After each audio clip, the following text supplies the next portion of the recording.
سامعین کرام السلام علیکم۔ ہم آپ کو اپنے چینل ڈسکور اسلام سے خوش آمدید کہتے ہیں۔ آئیے جہاں سے سلسلہ منقطع ہوا تھا وہیں سے آگے آغاز کرتے ہیں۔ حابیل کی جدائی۔ جب قابیل نے حابیل کو قتل کیا تو اس قتل کے سبب ہر طرف تاریکی پھیل گئی۔ فضاؤں میں ایک عجیب طرح کی اداسی نے ڈیرے ڈال لیے۔ جب حضرت آدم علیہ السلام مکے سے واپس آئے تو قابیل و حابیل کو غائب اور گھر والوں کو سخت پریشان پایا۔ انہیں معلوم ہوا کہ ان کی مکہ روانگی کے چند ہی روز بعد حابیل اور قابیل دونوں غائب ہو گئے تھے۔ پھر کچھ روز بعد قابیل اکیلا واپس آیا، لیکن راتوں رات اپنی زوجہ کو لے کر واپس چلا گیا۔ اس وقت سے حابیل و قابیل کا کچھ پتہ نہیں۔ ان اطلاعات نے حضرت آدم علیہ السلام کو سخت پریشان کر دیا۔ انہیں اپنے نافرمان قابیل کی تو اتنی فکر نہ تھی، مگر حابیل کی گمشدگی نے انہیں بے حد ملول کیا۔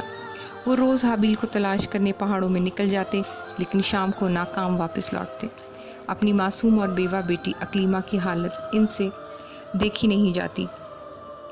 اس نے حابیل کے غم میں اپنا حال خستہ کر لیا تھا۔ آخر ایک روز صبح کے وقت حضرت آدم علیہ السلام نے خواب دیکھا۔ حابیل الغیاث الغیاث یعنی اے پدر پکار رہا تھا۔ حضرت آدم علیہ السلام نیند سے بیدار ہوئے اور زاروں قطار رونے لگے۔ اس وقت جبرائیل علیہ السلام آسمانوں سے اترے اور انہوں نے حضرت آدم علیہ السلام کو حابیل پر گزرنے والے حادثے سے باخبر کیا۔ حضرت آدم علیہ السلام کا کلیجہ غم سے شک ہو گیا۔ وہ کافی دیر تک روتے رہے، پھر فرمانے لگے، قابیل سے ہم بیزار ہوئے۔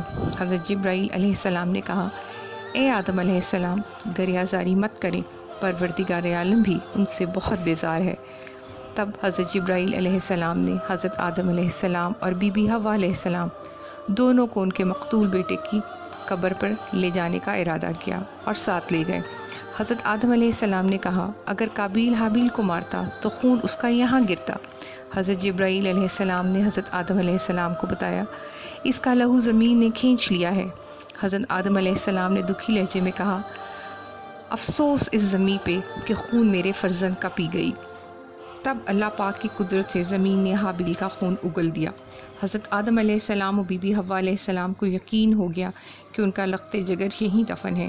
آہوں اور سسکیوں کے درمیان دونوں نے مل کر وہ زمین کھودی۔ اندر سے حابیل کی مست شدہ لاش برآمد ہوئی۔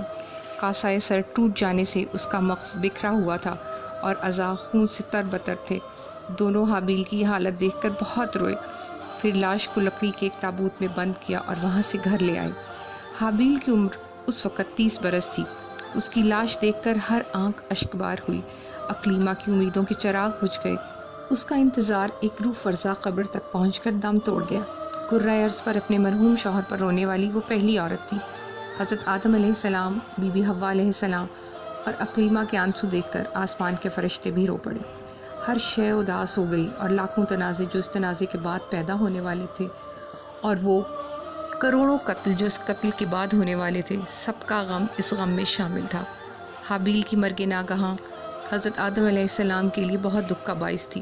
اسی دکھ اور اداسی کی کیفیت میں انہوں نے کچھ اشعار بھی کہے۔ یقیناً یہ روئے زمین پر کی جانے والی پہلی شاعری تھی۔ آتش پرستی۔ قابیل جب فرار ہو کر یمن پہنچا تو ابلیس نے اس کے دل میں یہ وسوسہ ڈالا کہ حابیل کی قربانی اس لیے قبول ہوئی تھی کہ وہ آتش پرست تھا، لہٰذا اس نے بھی آتش پرستی شروع کر دی۔ یوں زمین پر آگ کی پوجا کا آغاز ہوا۔ حضرت آدم علیہ السلام قابیل سے حابیل کے خون کا قصاص لینا چاہتے تھے۔ اس غرض سے انہوں نے قابیل کو بہت تلاش کروایا، لیکن اس کا سراغ نہیں ملا۔ حضرت آدم علیہ السلام کی وفات تک وہ ان کے روبرو نہیں آیا۔ دین حق کی دعوت۔ زندگی کے آخری ایام میں حضرت آدم علیہ السلام پر یہ وحی نازل ہوئی کہ وہ یمن پہنچیں اور وہاں سے آتش پرستوں کو دین حق کی طرف بلائیں۔ حکم ربانی کی تعمیل میں حضرت آدم علیہ السلام نے یمن کا رخ کیا۔ قابیل کو جب والد کی آمد کا پتہ چلا تو خوف کے سبب وہ یمن سے بھی روپوش ہو گیا۔ جب آپ یمن سے فرض رسالت ادا کر کے آ رہے تھے تو اولاد قابیل نے آپ علیہ السلام سے معجزہ طلب کیا۔ آپ علیہ السلام نے سنگ خارا سے پانی جاری کیا۔ دوسرا معجزہ آپ علیہ السلام نے یہ دکھایا کہ ایک درخت جو دور تھا آپ علیہ السلام کے بلانے پر قریب چلا آیا۔ پھر حضرت آدم علیہ السلام نے کچھ کنکریاں مٹی میں دبائیں اور ان کنکریوں نے گواہی دی کہ حضرت آدم علیہ السلام رب العزت کے رسول ہیں۔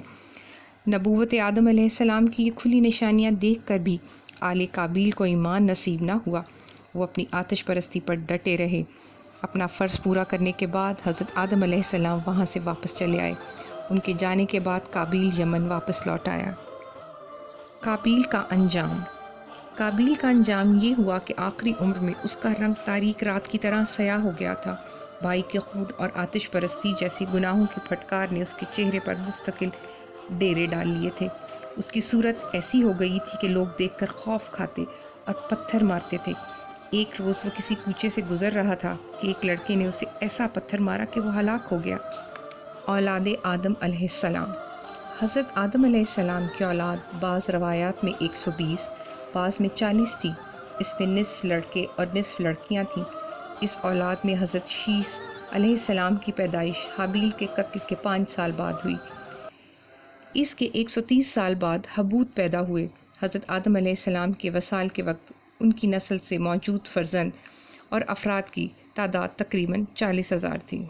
اور دوستو، یہ تھی ہماری آج کی ایپیسوڈ۔ امید ہے کہ آپ کو پسند آئی ہوگی۔ جانے سے پہلے اس ویڈیو کو لائک کیجیے اور شیئر کرنا مت بھولیے۔